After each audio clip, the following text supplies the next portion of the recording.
மானஸ் பக்கங்கள். Hi friends, இது மாலிகாவின் கேளுங்க கதை கேளுங்க. மானஸ் எழுதிய நினைவில் நிறைந்தாயே. அத்தியாயம் 18. பிரபுவின் வார்த்தைகளில் தீக்ஷியின் முகம் வெவ்வேறு உணர்வுகளை பிரதிபலித்தது. கடைசியாக அவன் கூறியதில் அவளுக்கு கோபம் வந்தது. ஹலோ சார், யாருக்கு லொல்லோட பேச்சு என்றாள் தீக்ஷிகா கோபமாக. சிரிப்பை அடக்கி கொண்டான் பிரபு. என்னது சாரா? இனி அப்படியெல்லாம் கூப்பிடக்கூடாதுமா. தப்பு தப்பு. மாமா, அத்தான், என்னங்க, இப்படி எதையாச்சும் கூப்பிடு. பிராணநாதாவை விட்டுட்டீங்களே. அப்படி கூட கூப்பிடலாம், எனக்கு ஒன்றும் ஆட்சேபனை இல்லை. சிரித்து விட்டாள் தீக்ஷிகா. சரி சொல்லு, உனக்கு என்ன கல்யாணம் பண்ணிக்க ஓகே தானே? மெல்லிய குரலில் கேட்டான். நான் ஓகே சொன்னதுனால தான் கல்யாண வேலையை ஆரம்பிக்க போகிறாங்க. ஏன் இப்படி கேட்குறீங்க? நீ என்கிட்ட பேசவே இல்லை, என் முகத்தை கூட சரியாக பார்க்கல. ஒரு வேளை என்ன பிடிக்கலையோன்னு நினச்சேன். ஏன்னா நீ விரும்பின ராஜ் சார் வேற, இந்த பிரபு வேற. இளமையும் அழகமும் கொஞ்சம் போயிடுச்சு. என்னோட இங்கிலீஷ் பிடிக்கும்னு சொல்லுவ. நான் பழைய மாதிரி இங்கிலீஷ் பேசியே பல வருஷம் ஆச்சு. பழைய ஸ்டைல் எல்லாம் இல்லை, டோட்டலாக ஊர்க்காரனாக மாறிட்டேன். அதனால் உனக்கு பிடிக்கலையோன்னு நினச்சேன். அதுக்கு தான் ஜித்துவை விட்டு பேச வச்சேன். அவன்கிட்ட எப்படி பேசுகிறேன்னு பார்த்து உன் மனசை புரிஞ்சுக்கலாம்னு நினச்சேன். தேங்க்ஸ், நீ என்ன மட்டும் இல்லை, அவங்க 2 பேரையும் சேர்த்து ஏற்றுக்கிட்டதுக்கு. அதை கேட்டு அவள் மனம் வருத்தம் கொண்டது. ஏற்கனவே இப்படி அவன் யோசித்து கொண்டிருக்க, தன் நினைவில் இன்னும் ராஜ் சார் தான் இருக்கிறான் என்று தெரிந்தால் இன்னும் வருந்துவான் என்று நினைத்தாள். அதனால் அதை பற்றி அவனிடம் மறைத்தாள். போக போக பழகிவிடும் என்று தன்னைத்தானே சமாதானம் செய்து கொண்டாள். ஏதாச்சும் பேசு தீக்ஷி, ஏன் அமைதியாகவே இருக்க? என்கிட்ட ஏதாச்சும் பிடிக்கலன்னா கூட சொல்லு, மாற்றிக்கிறேன். ஏன், நீங்கள் இது வரைக்கும் மாறினதெல்லாம் போதாதா? இதுக்கு மேலேயும் மாற என்ன இருக்கு? நீங்கள் வீட்டுக்கும் ஊருக்கும் பிரபுவாகவே இருக்கலாம், ஆனால் என்கிட்ட எப்பவும் ராஜாவே இருங்க. நோட் பண்ணிக்கோங்க, நான் சொன்னது ராஜ் சார் இல்லை, ராஜ். அப்படின்னா நீங்கள் விட்டு கொடுத்த உங்கள் விருப்பங்களுக்கு உயிர் கொடுக்குற ஒருத்தியாக நான் எப்பவும் உங்கள் கூட இருப்பேன். நீங்கள் ராஜோ பிரபுவோ எப்படி இருந்தாலும் எனக்கு உங்களை பிடிக்கும். உருவத்தில் என்ன இருக்கு? நான் மட்டும் என்ன 20 வயசில் இருந்த மாதிரியே இப்போவும் 30லேயும் இருக்கேன். சிரித்தான் பிரபு.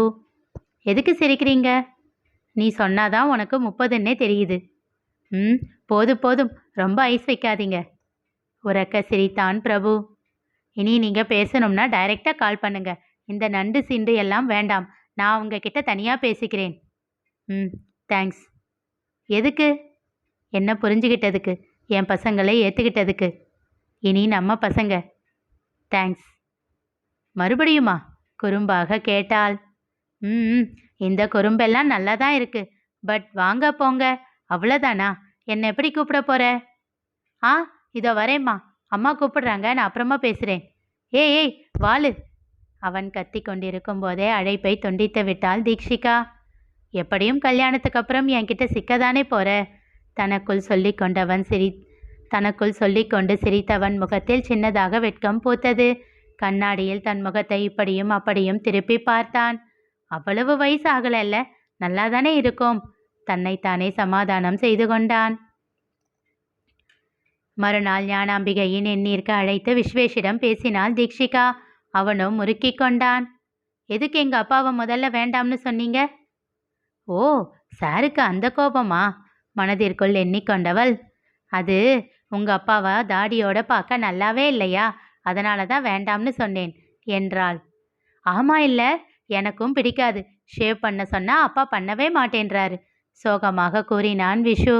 ஐ சூப்பர், எனக்கும் விஷுவுக்கும் அப்போ ஒரே டேஸ்டா? அதை விடு. ஆனால் நீ சொல்லியும் உங்கள் அப்பா கேட்கலையா? அது தப்பு இல்லை. இப்போ உடனே அவருக்கு கால் பண்ணி சண்டை போடுறேன். விஷு சொல்கிறத கேட்குறத விட உங்களுக்கு என்ன வேலைன்னு, சரியா? நிஜமாவா? நிஜமா. ஆனால் நீ அதுக்கு ஒன்று பண்ணணுமே. என்ன பண்ணணும்? என்னை இன்னும் அம்மானே கூப்பிடலையே. நிஜமாவே உங்களை அப்படி கூப்பிடவா? தயங்கியபடி கேட்டான். பின்ன வேற எப்படி கூப்பிடுவ? ஸ்கூலில் ஃப்ரெண்ட்ஸ் எல்லாரும் சொன்னாங்க, நீங்கள் அதுக்கெல்லாம் ஒத்துக்க மாட்டீங்கன்னு. அப்படி யார் விஷு கிட்ட சொன்னது? கல்யாணத்துக்கு அப்புறம் நான் அங்கே வருவேன் இல்லை, அப்போ என்ன அவங்க கிட்ட கூட்டிகிட்டு போய் அவங்க முன்னாடி அம்மானு கூப்பிடு, அப்போ ஒத்துக்குவாங்க இல்லை? சந்தோஷமாக தலையசைத்தான். சரியாக அப்போது பிரபு வீட்டிற்குள் வர, ஐ அப்பா வந்துட்டாங்க என்றவாறே வேகமாக ஓடிச் சென்று பிரபுவின் மேல் ஏறி அவன் கழுத்தை கட்டிக்கொண்டு அவன் இரு கன்னங்களிலும் மாறி மாறி முத்தம் வைத்தான். டேய் டேய், என்னடா இவ்வளவு சந்தோஷம் என்றான் சிரித்து கொண்டே. அவனோ கண்டுகொள்ளாமல் முத்தமிட்டு கொண்டே இருக்க, போதுண்டா எச்சில் பண்ணது என்று அவனை கீழே இறக்கிவிட முயன்றான். அப்பா இருங்க, எனக்கு அம்மாவை ரொம்ப பிடிச்சிருக்கு, தேங்க்யூ என்றான்.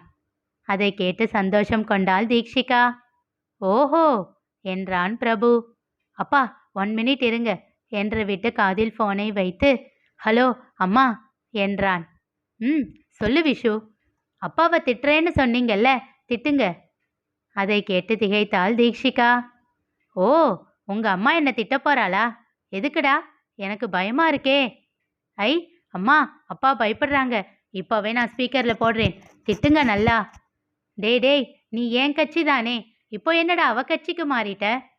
அதெல்லாம் அப்படித்தான், எனக்கும் அம்மாவுக்கும் ஒரே டேஸ்ட், அதனால இனிமேல் நாங்கள் 2 பேரும் ஒரே கட்சி. அம்மா ஆமாதானே?